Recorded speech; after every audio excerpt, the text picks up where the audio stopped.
Hey there everyone, thanks for tuning in to another homeschool curriculum review. Today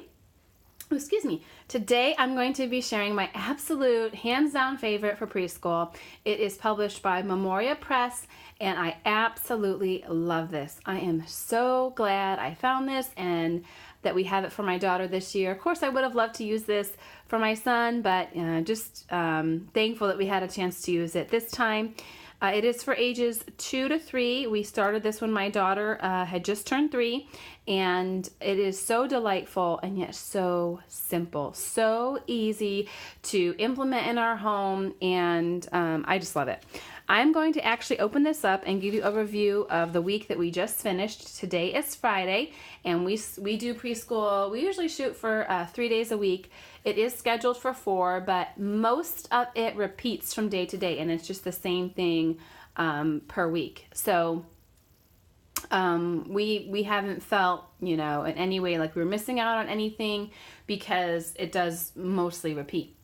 Excuse me. So I'm just going to go through basically in real time or close to real time how we do this to give you an idea of how long this takes us and how this is working for us. We are on week 18. There are about 28 weeks, I think, scheduled, and I will try and highlight the things that kind of progress and what we'll be doing by the end so you know where the program ends up. So we start off on the couch, and we don't do the recitation or prayer because we do prayer time and Bible verse time separately. We do that first thing in the morning. We usually get to this preschool time about mid-morning, and usually when my son is doing his independent spelling work. And so it takes us about 15 minutes to do, and we just get on the couch and we get this book, and then we also get whatever our board book is, or sometimes they have like a bigger picture book that they schedule with it, but for the most part it's little board books, and we just grab that book and get on the couch, and we will talk about what day it is. That's the first thing. Calendar. We are on week 18, like I said, and so far all we've really talked about in that calendar block is what day is it and what is the weather like. But it's nice because my daughter still doesn't really understand the days of the week yet. She can sing the song, but if you ask her what was yesterday and what was today, it's still not really coming together for her. So I kind of like that simple repetition every day, and we just do that on the couch. Like I said, sing the song, look out our big picture window, and that takes us about 30 seconds to a minute to do. And then we go to the alphabet lesson, which up until week 18 has just been singing the alphabet. And I do have a poster on the refrigerator that's nearby, and so she'll run over there and point to the letters as she's singing it.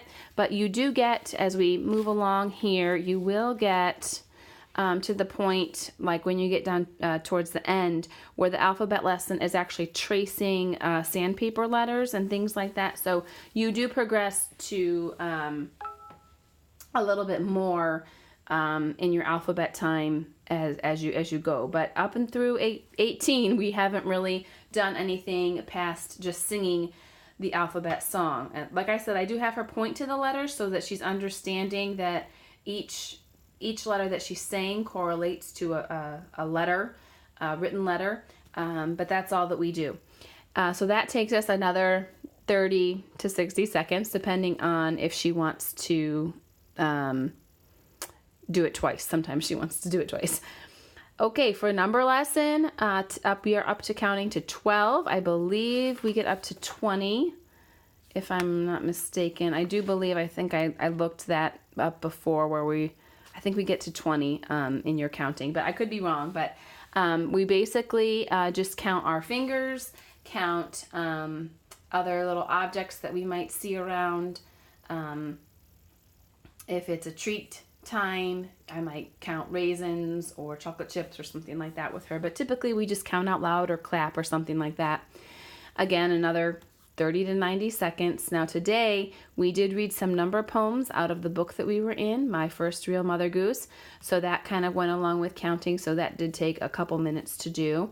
Then we continued reading several different poems, Baa Baa Black Sheep, Hushabye, Jack Be Nimble, Goosey Goosey Gander. And while we were reading these, there are some things down here in the gross motor section where it talked about doing different motions, like jumping over an object when we would jump over the candlestick, doing somersaults when Jack and Jill tumble down the hill, teaching skipping to skip to the market poem. So as you're reading through some of these, sometimes there will be things in the gross motor section or even the fine motor section that you can do along with it as you're reading. For fine motor, we are basically doing Play-Doh, some finger painting every now and again. When we do those activities, of course, it does take longer than 15 minutes, but what I'll typically do is do everything else and then leave that activity when I know I have time for it. She can't, she doesn't know what's scheduled here, so she doesn't know when we're skipping something. So I usually just get to that when I can, but it's all really simple to set up. I will show you some of the activities that we have done for fine motor that are just super basic, and we're able to fit those in, if not immediately following this time, then some other point in the day. And down here in enrichment, sometimes you will see other games. Like this week it was teaching your child how to play tug of war. Sometimes it'll be teaching your child to play duck, duck, goose, just things you may have already, done with your child just in the normal course of play, but they kind of give you a couple little things that you can talk about or do while you're playing those games. And I just love it because it's just so simple. It's ways that I already play with my daughter typically anyway, but I can just be a little more intentional, and it just gives me a little help as a parent to make those playtimes learning experiences as well. So that is just a basic look at one day. 15 minutes tops typically, unless we have a project, and it's not every week. This week there was no real project, but last week we had a finger painting project where we read the book Brown Bear, What Do You See? And we printed off pictures of the different animals that were in there. So I did this in one evening. I just printed off a bunch of the pictures, and then the next morning we came through and my daughter took her finger and traced around in the color paint that represented the color the animal was in the story. So we actually still have to finish these because we didn't get through all of them, but she's a bit of a perfectionist, so it was taking her forever.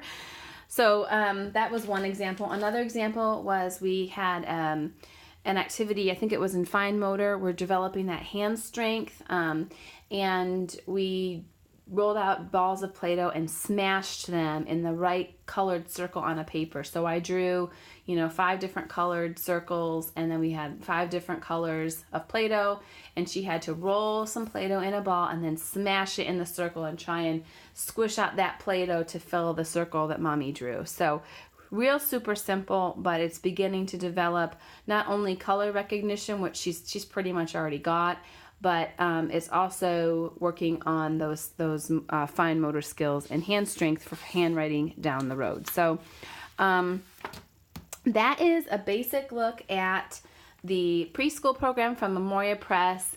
We love it. Absolutely going to continue this to the end of the year, and we might even bring this out for some fun over the summer because she absolutely loves it. I love it. We could definitely do this again, but I am going to move on in the fall to their junior curriculum program. I have purchased some things already for that. I'm not going to do the full core, but I will come back on here probably next month and give you a preview, flip through of our plans for her 4-year-old preschool. So I hope this was helpful to you. If you would like to take a look at all the different books that are scheduled in this, they do have a package where you can buy all the books together, or you can just get them out from your library, which is what I do. I just have the manual here, and then I did have to actually purchase, I will tell you, these little Joni Walker books I could not find at my library. So I did purchase these that were scheduled, but everything else I've been able to find in my library. And you can either purchase, like I said, just the manual, or you can purchase the manual with all the books together. And it wasn't expensive. I apologize, I don't remember the cost offhand, but it was not that expensive to get everything all together. I just didn't want, there were some duplicates of books that I already had, and my husband has kindly asked me to not get so many more books because we're overflowing here. So there is a link below in the comments. If this review was helpful, I would appreciate that if you use the link. It is an affiliate link, but I just use anything that comes in that link to roll back into my own homeschool purchases that I will then again share with you here on the channel. So I'd love to hear your comments below if you've used this, or if you've used their junior kindergarten program that we're planning to use in the fall. I'd love to hear some feedback on that before we get started. And I hope this video was a blessing and a help to you. God bless. Bye-bye.